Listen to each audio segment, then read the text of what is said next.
What's going on for you? How could I help? Okay, uh, I obviously would like to do well on the LSAT. I don't really have a particular goal score because I haven't selected a school yet. The thing I think I need help with most right now is I took a PT last night, and for the record, my diagnostic score was a 156. And when I took the PT, it was actually right around a little bit lower than what my diagnostic score was. I'm not entirely for sure why that was. It might have been fatigue, but there was something that I had read that said that if it's not fatigue, there was something I read that I thought was interesting that basically stated if you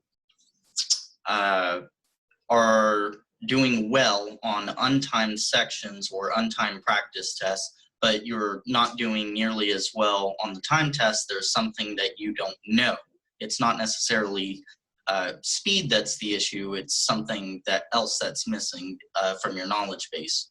And I wanted to see what your opinion on that line of thinking was, if you subscribe to it, and what the most effective way of identifying what that unknown exactly is so that I can knock it out as efficiently as possible. Yeah, sure. So speed comes with understanding. And obviously, if the tests were untimed, a lot of people would do a whole lot better. It's about making it more automatic, making it rote, so that you can recognize those patterns quickly when they come up rather than working through it for the first time on test day. And so I'd say it really comes down to simply deeper familiarity. There's nothing magic about this. Okay, I understand. So how do I best identify what exactly it is that I'm unfamiliar with? Because there are, of course, some question types that I'm stronger at than others, and they don't necessarily take as much time. So I'm not quite for sure how to isolate it. It could be that you're having particular trouble with, let's say, strengthening questions and logical reasoning, or certain types of reading comp questions, or certain types of games. But it also could be that you're getting difficult things wrong simply because they're difficult. It may not be about question types in particular. So that kind of analysis, I think, will only get you so far. I understand. Okay. And with presently, I'm going on month 3 of the 6-month study plan. So I took the practice test a little bit out of scope of the plan, because the plan doesn't really call for a practice test just yet, at least not a full test. But I was itching for some sort of way to measure my progress, because there were instances to where I was, just for time sections, I was scoring very well between -1 and -3 on a given section. And then all of a sudden, it consistently dropped back down to an average of about 6 questions missed on a section. So I'm not entirely for sure how to gauge whether or not I'm actually making true progress versus something that's a fluke. Yeah. So I hold off on full-length timed exams until you've covered the basics of each section. If you want to measure yourself prior to that, I have that built in too with individual timed sections. So after you've covered the basics of games, you can do a timed game section. Same goes for logical reasoning. But I wouldn't see a reason to do a full-length exam covering areas that you haven't yet worked on the foundation for. I see. That makes sense. Because measuring the sections for which I had built the foundation on, as opposed which is almost 2 out of 3. I believe I'm almost done with LR and about ready to move on to reading comp. So that makes perfect sense. But yeah, my goal is to just do as best I can on the test. I was a little bit bummed out by the PT, even though it was a bit out of scope. So what I'll do in the future, if I feel the need to check progress, I'll go to an older PT and do a timed section there. I think that's really all that I have. Sure. Well, that's fine. That's fine. Listen, I've got a question for you though, which is, what would be the point of doing a timed exam in an area that you haven't covered yet relative to doing individual timed sections? Like, what are you going to get from a full exam that you wouldn't get from the timed sections?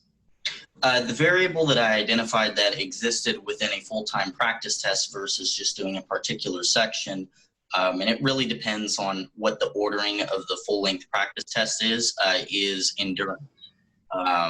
But I see a valid point in waiting for endurance, which can actually mask my true mastery of the section, as opposed to if I just took the section. So I guess I don't really need to worry too much about the endurance factor presently, like in accordance with your plan, until I've got everything else down.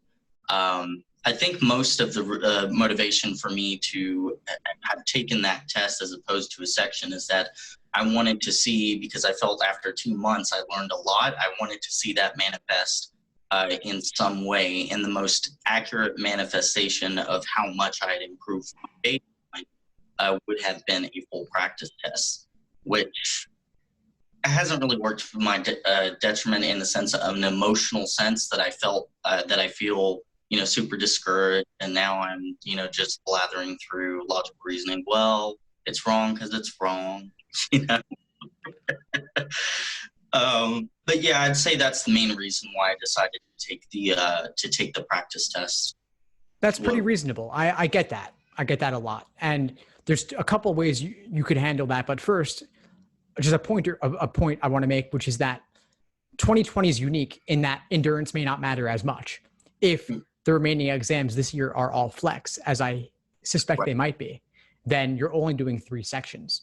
So assuming that is what's going to happen, which may or may not happen, you could do 3 timed sections, but don't make one of them reading comp if you haven't covered reading comp yet. You could do logical reasoning games, another logical reasoning to simulate the endurance, even if that ratio of sections is not what you'll experience on test day.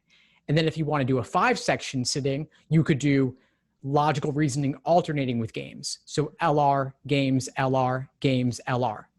I'm just getting creative here. You can make up whatever you want until you've done reading comp. You could work through the reading comp foundation videos in my course. They're pretty bite-sized. It wouldn't take you that long since there's less to cover from a foundational perspective on reading comp than on the other sections. Just devote yourself to that for a week or so, and then you can feel free to add timed reading comp into the mix with even a full-length exam. I see. I understand. I thought of something else that I'd like to ask you about. I had a clear LSAT score goal that I had in mind going into this, primarily because I knew the school that I wanted to attend, of course, with Harvard. Why not shoot high? And there was a article that was released recently that I know for a fact you're familiar with, that led me to question whether or not that was really the right school for me and where I wanted to go. So since I don't have a clear school in mind, I don't know exactly what I want to score in the LSAT. And I know that's more of a matter of like personal goals, what you think you want to be, and all of that, and perhaps maybe a little bit outside the scope of the LSAT. But because I'm tethering not necessarily tethering, but I'm in some way tying my score as a point of comparison for what school I want to go to in order to set a goal. How do I go about, or do you have or know of any resources for helping decide to what school an individual wants to go? Sure. Yeah, I'll attack this on 2 levels. One is the specific, one is the general. So the specific, I would say there's a myriad of factors you can consider when you're deciding where you want to apply. You can consider geography, you can consider rankings, you can consider scholarship, employment outcomes, particular areas that they specialize in, like clinics and certain programs they might offer. So part of it depends on simply where you want to live and what specifically you want to do with a law degree. And I have plenty of class recordings inside the course you have access to covering these sorts of things. I also have a class coming up next week focused specifically on this for a bit. We'll have a discussion with a law professor who's spent some time studying this, and we'll discuss the law school selection aspect of this. So you can consider all those details. But then on the general side of things, I'll think about simply, why not aim for a 180? Aim for the highest LSAT score possible, because that will open the maximum number of doors for you. And then you'll have your pick of the litter in terms of whether you want to go to a higher ranked school with less money or a lower ranked school with more money. But either way, you end up with the maximal number of options. And you can simply narrow by geography. Most people have some geographic preference about where they want to live. And then, of course, if law school's online, then that becomes somewhat irrelevant, and you can go simply based on the other factors that you like about a school. Okay, I understand that. The only reason why, well, I won't say the only reason, but the primary reason why it was somewhat important for me to find a goal is I intend to take a test in November, receive the results in early December. So my decision or timing for the decision of whether or not I want to retake the LSAT is somewhat limited, which is why I was curious about how to identify what school and to know, of course, what their median LSAT is. What you say absolutely makes sense in continuing to strive for a 180, and I don't suppose I'll really have an answer until in the future as far as what school I want to go to, what score I'm going to get, what their median LSAT is. And I haven't even started personal statements or anything like that. So it just seems like a lot to kind of manage with the LSAT as in particular, because I really don't know anything about schools and all that. I do have one closing comment for you here, and that relates to the school selection question. So the LSAT score is, of course, the most important factor. The personal statement you can worry about later. I got the sense you're kind of feeling like there's a lot on your plate here to juggle and consider. Pick one thing at a time and focus on it, given that LSAT's most important. Start there. When it comes to school selection, you want to go to the best ranked school that offers the most scholarship money. And there's a trade-off there, because higher ranked offers less scholarship money, lower ranked offers more scholarship money. So I want to encourage you to think not about the US News rankings, because I think they're really, they're a detriment to the system, or worse. I would think instead about the best employment outcomes, right, merged or factored in with scholarship money. Better employment outcomes tend to offer less scholarship money because they have more to offer you and don't need to give you the scholarship money. Schools with poorer employment outcomes will tend to offer more scholarship money because they're leaving it more to you to make your way in the world. And so a higher LSAT score, higher GPA, better application will raise your stance in their eyes so that you have better options to choose from. Certainly. It's unfortunate. One of the things I would like to do is to get a federal judicial clerkship. Fortunately, those are often tied to those top schools. It's not make or break for me, but it's something that I think I would really like to do. In regard to scholarship money, I'm pretty blessed to not really have to worry about that because I have the GI Bill, which I can apply with the Yellow Ribbon program, so that's not too much of an issue for me.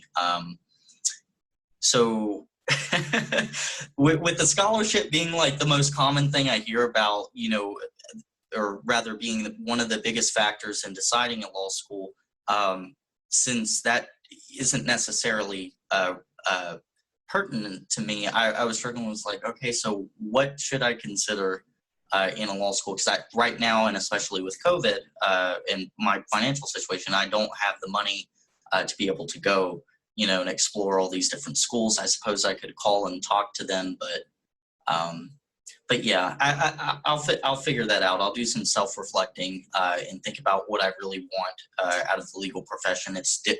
And maybe even, I guess, visit some lawyers here in my town, because part of that, I think, stems from the ignorance of not really knowing what different types of lawyers actually do, because the brochure version somewhat differs than what they do, especially for, as I've come to realize, for corporate law. Right, naturally. So in that case, I would suggest if scholarships are not relevant to you, given your particular situation, then regardless, a higher LSAT score can serve you by allowing you access to better schools with better employment outcomes and perhaps more specific tracks towards the clerkship route or the academic route, if that's where you want to go. Certain schools are feeders to those programs. Others are feeders to big law. and this is just anecdotal, it's coming to mind for me right now, but I believe that UChicago and Yale Law those two schools in particular may have a more direct path towards what you're looking for rather than the big law corporate route. But of course, do your research, talk to alums. That's just what I'm guessing off the top of my head based on my general associations with those schools and those particular outcomes. But you can also go on sites like Law School Transparency, and they've crunched all the numbers. Again, that's Law School Transparency. They've crunched the numbers, and they've looked at the ABA 509 reports that talk about employment outcomes, and they can tell you what percentage were employed after graduating, and then where did they end up specifically. So I'd say that's probably your best route, and you don't need to think too much about who's offering you money, but still higher score, higher numbers will get you access to better options and more options.